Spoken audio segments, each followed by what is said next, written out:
This program is brought to you in partnership with the Central Bank of Nigeria. Hello, my name is Chamun Dabeng and you're welcome to Business Highlights on Trust TV. On the show, we take you through some of the biggest developments in the business world and major economic policies and how they affect the average Nigerian out there. Today on the show, our focus has been once again brought to the NAIRA redesign policy that has caused quite a stir within the nation. We'll get into that right after the break.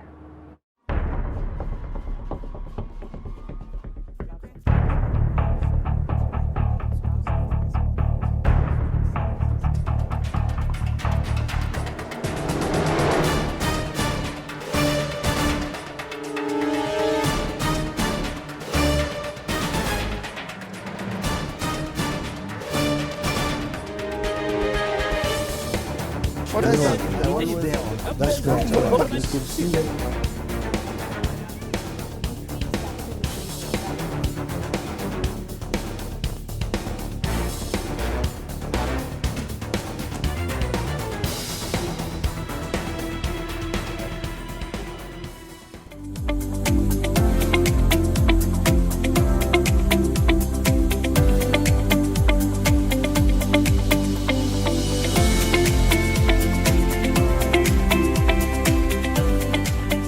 This program is brought to you in partnership with the Central Bank of Nigeria.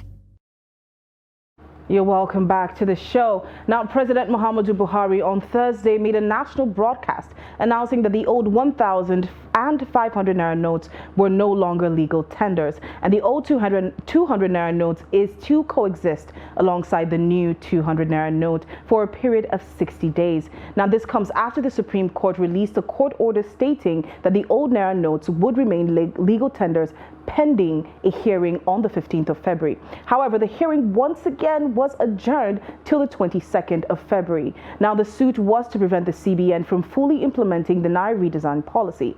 Considering the fact that the president's broadcast came just a week before the hearing by the Supreme Court, this has risen several questions of the legality of the actions by the president as well as the Central Bank of Nigeria. With only the old 200 Naira notes allowed to coexist alongside the new 1,000, 500 and 200 Naira notes, placing its deadline at April 10th, what are the economic implications the country may face? To take a holistic look at this, I am joined in the studio today by legal practitioner and senior advocate of Nigeria, Sam Kagbo, as well as economist, Professor Uche Uwaleke. You're both welcome to the show. Thanks so much. Thank you very much for having me. Before we get into the crux of the matter, I would really like to know what your stance is on the policy. So far, there have been a lot of mixed reactions since the redesign policy actually came out. Now, I would like to know, based on your expert opinions, what you think of this policy. Let me start off with you, Mr. Kambo. Well, let me say, like every Nigerian, I do not think that the policy is in itself out of place, but I think the notice or the time within which it's implemented is too short and falls short of the expectation of the law. All right, Professor. Okay. Well, I think the preponderance of opinion is that the policy is a good one. It has some objectives that is intended to achieve, one of which is to reduce the volume of money circulating outside the banking system, because that is making difficult the function of central bank's function of monetary policy. It's also meant to take out, as it were, old and mutilated notes, issues around terrorism financing, and so on and so forth. So I think overall the policy is a good one, but again, as has been expressed, my reservation with the policy has to do with the time the central bank actually started releasing the new notes. That was it didn't happen until sometime late in December, and the cash swap program again didn't start until January 23rd, which necessitated the extension of the deadline from January 31st to February 10th. So overall, I think is a good one, although it's leaving us with some outcomes, of course, some negative and some positive. It seems to be that, you know, time is the main issue for most people. The time that they were given to exchange the old Naira notes, the time they were given to do this or do that, it just seems to be the major issue with a lot of people out there. Now, for those of you who actually missed the broadcast by President Muhammadu Buhari, we're going to be showing you the broadcast as well as some of the reactions that have come from Nigerians since the broadcast was out there. Let's take a look. President Muhammadu Buhari, in his broadcast, acknowledged the fact that the matter is before the law courts and pronouncement made, and that his administration respects the rule of law. I have given approval to the CBN that the old 200 Naira banknotes be released back into circulation, and that it should also be allowed to circulate as legal tender with the new 200 Naira, 500 Naira, and 1,000 Naira banknotes for 60 days from February 10th, 2023 to April 10th, 2023, when the old 200 Naira notes ceases to be legal tender. However, a lawyer said what the president did amount to contravention of an order of the Supreme Court. My own view is that President Muhammadu Buhari has contravened the position of the Supreme Court of Nigeria. And I think because of his immunity, the Supreme Court should go against the Attorney General of the Federation and cite him for contempt and ask the question why they should not be cited or taken to prison for contempt because of the flouting of that order by the Supreme Court of Nigeria. Some Abuja residents expressed mixed feelings on the pronouncement. Old, new, it's not our problem now. But since that's the way he wants it, I don't have any problem. Let just everything continue flowing. 200 Naira can be used for last 60 days. I think I like that. The main take home is that the 200 Naira will be in circulation or will be accepted for another 60 days period. And I think that's good. It will alleviate the problem, the situation at hand. Our advice to the government is that whenever you want to do something, even in your family, you need to prepare. Step 1, step 2. It's uncalled for. President just want to suffer Nigeria. He want to suffer us because what of our people in the village? I want to send something to my people now. This Naira now, to buy 5,000. You 3,000, buy 5,000 in Nigeria now. That's what I do this morning. I want to appeal to everyone that let's be calm. There's nothing that has beginning that does not have an end. All these protests, destruction here and there should be stopped. Most of we are approaching election. All that we advise everybody is that hold your PVC. The resident, however, appealed to the federal government to act fast to ease the sufferings of the people by making the banknotes available. All right, there you have it, reactions of our fellow Nigerians out there. Now, I'm coming to you, Doctor. Now, we want to really take a look at this issue of the legality behind it. There are a lot of questions. People are saying, oh, of course, like we just heard from a fellow lawyer, that the president has gone against the Supreme Court. Now, what do you make of this? How legal are these actions? Now, we've had the CBN itself say that, oh, we're not doing anything that's constitutionally out of our power. But then there are also other aspects that can come into play as far as the Supreme Court's jurisdiction in handling matters like this. You see, the problem we have here is that most of the narrative we have there is not a legal narrative. Basically, we've all overnight become commentators. Basically, overnight we become judges or justices. We make absolute conclusions. I would want to refrain from that and would want to talk as an analyst as to what the law says and leave you to make your own judgment. This is the issue. You know, what constitutes the legal tender is a sovereign power.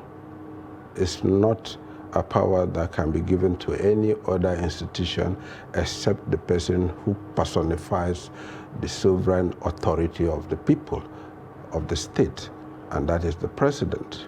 The president is the person who is vested with all the executive powers of the federation, and he personifies the sovereignty of the people, and that is why alternatively, instead of calling him and Mr. President. In some other literature or some other time, they call him the sovereign of the state. That is his own power. But the law, he can, with that power, say we can go back to cowrie and make cowries as our legal tender. He has that right. It's an absolute discretion that is given to him by the law. But the law also envisages the consequences of implementing that power or exercising that power. And it now says, when you decide to exercise that power, you should give adequate notice. Adequate notice for us lawyers within the context has to be defined within the environment of the policy itself. And most of the times too, for us lawyers, we say we don't reinvent the wheel.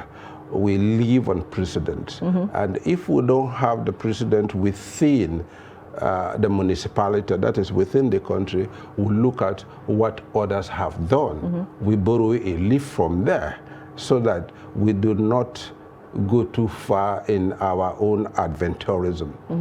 Now, you say you want to withdraw currencies, some notes, out of circulation and replace them with a redesigned one.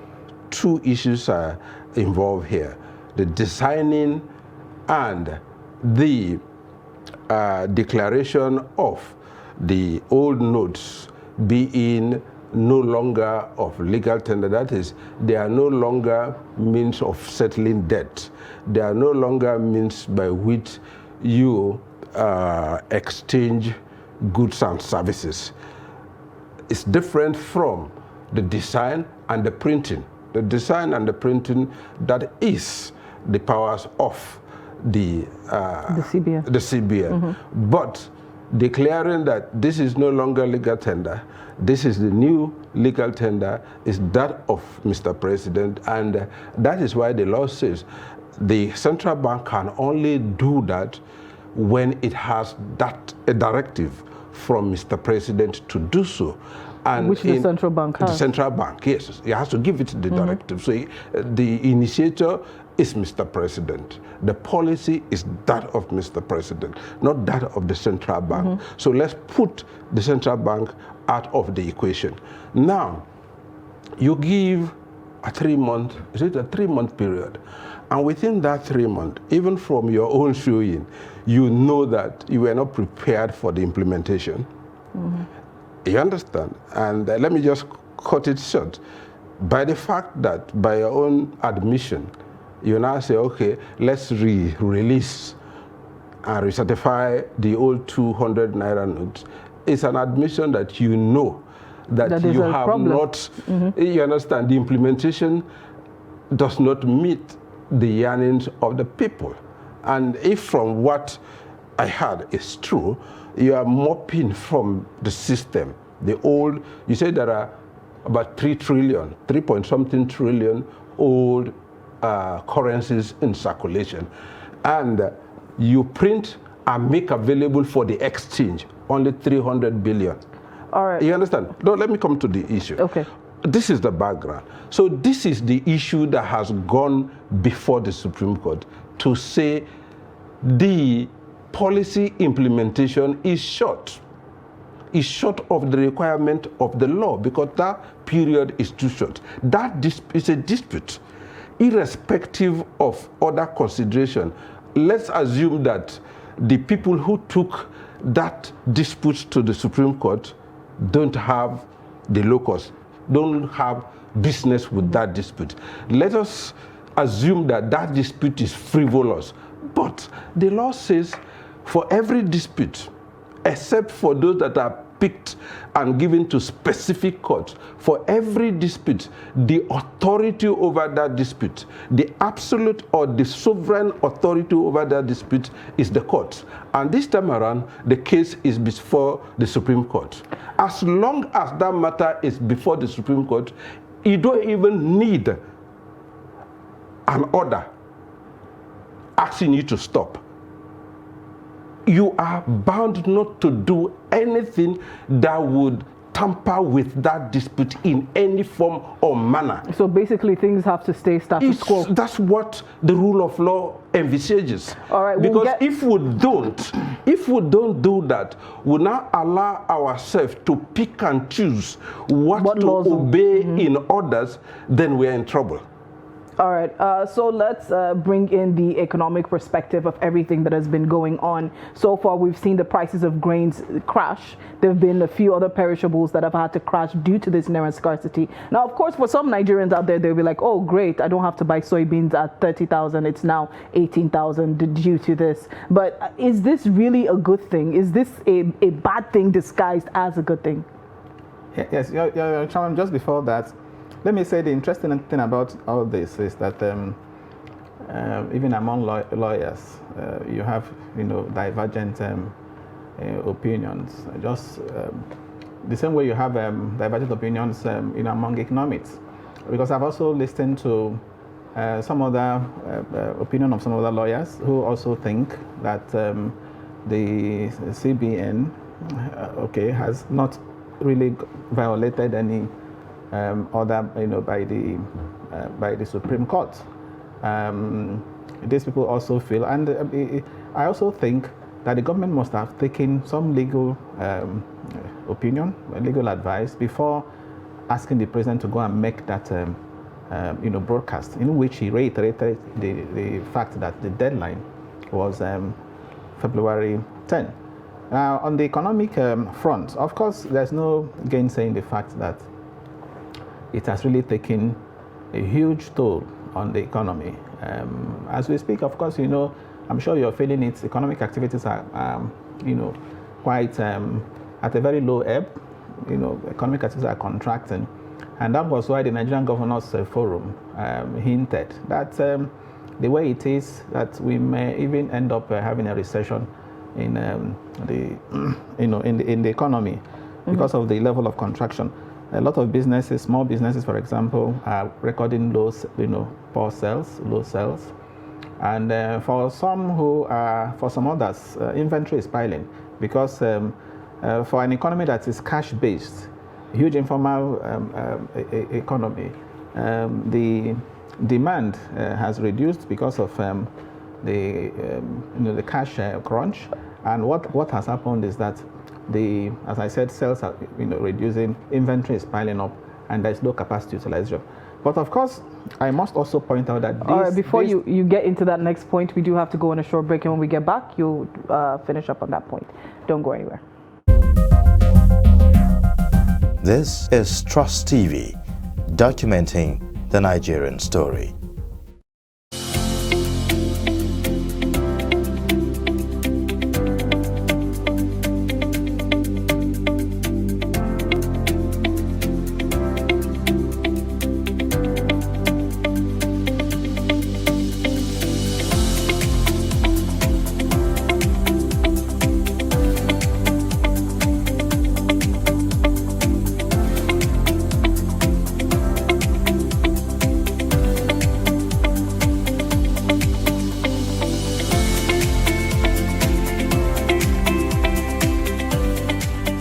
This program is brought to you in partnership with the Central Bank of Nigeria.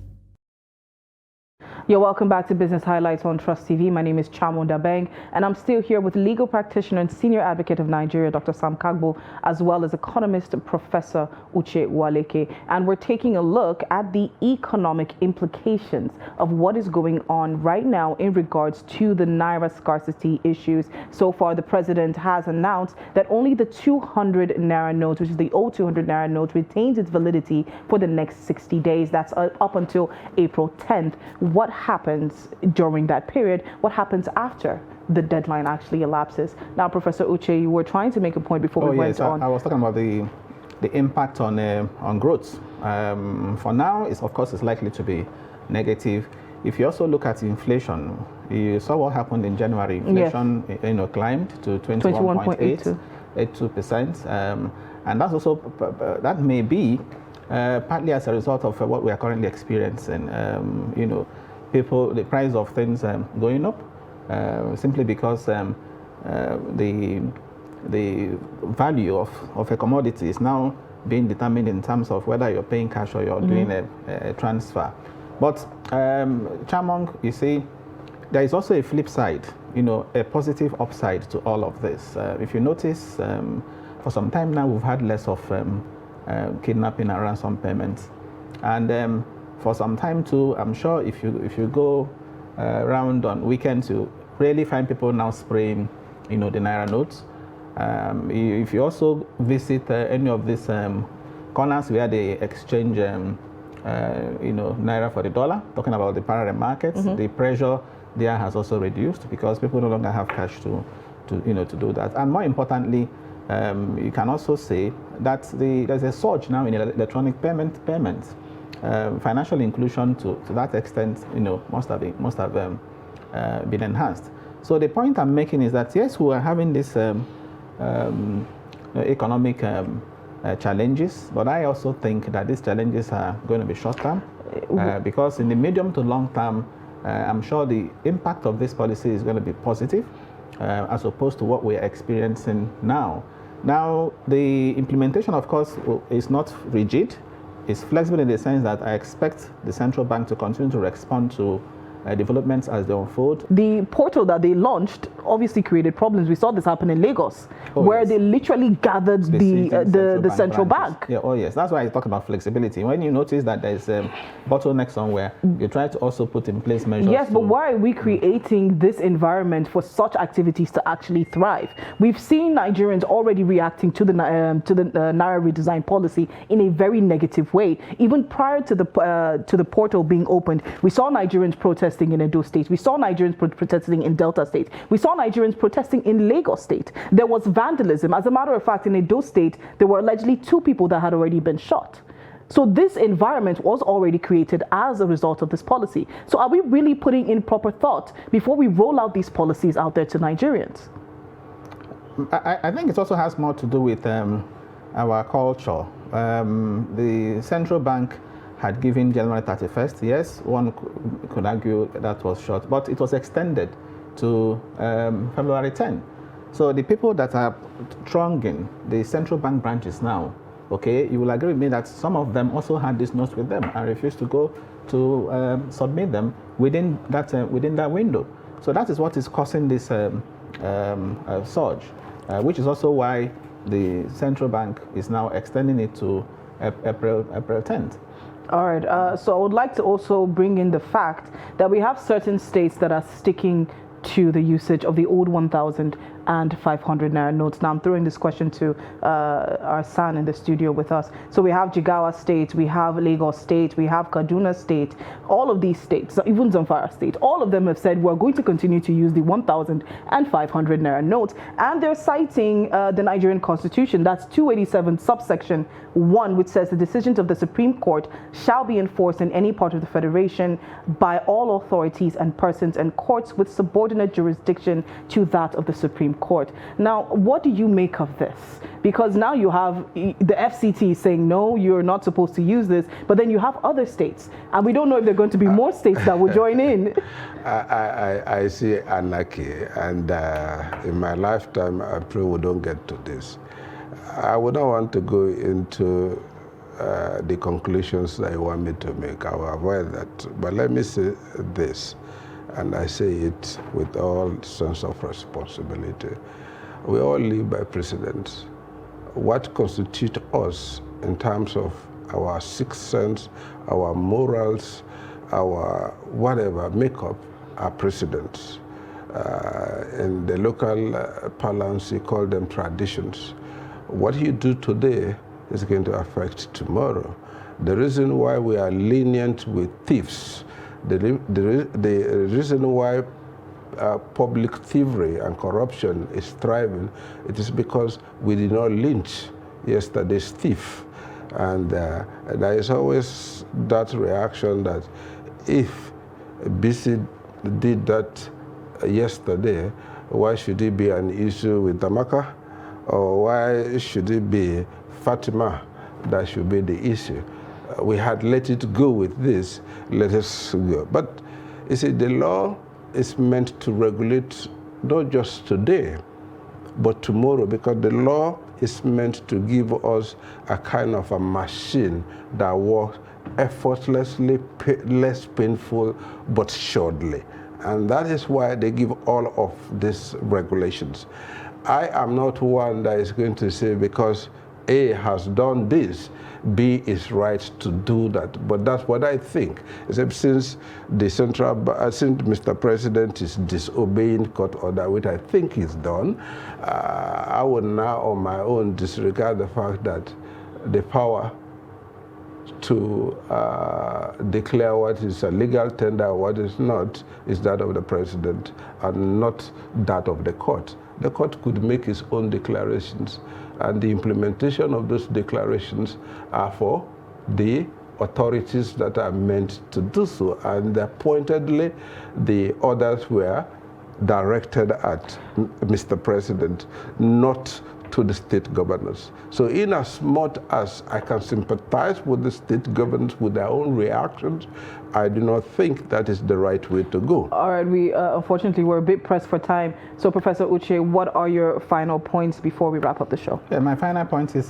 something that is can keep it within 30 seconds. Oh yes, the president has said that one of the legacies he wants to leave behind is to reduce the influence of money on on politics, and I think that is the right way to go, and that is to me too what has informed this idea of sorting these things all out before the national elections. All right, thank you very much. Since we're pressed for time, we're going to wrap up the show here. Well, I'd like to thank my guests in the studio, legal practitioner and senior advocate of Nigeria, Dr. Sam Kagbo. Thank you so much for being a part of the show. Let me make that correction, Sam Kagbo. Okay, pardon me, Sam Kagbo. Yeah. Yes, and we also have here with us economist Professor Uche Uwaleke. Thank you so much for joining us. To our viewers out there, thank you so much for watching. Do not forget to follow us on our social media platforms. You can find us on Facebook, Instagram, YouTube, wherever you look, we're there. Just look up Trust TV News. Well, my name is Chamun Dabeng. Come back again. Let's talk numbers.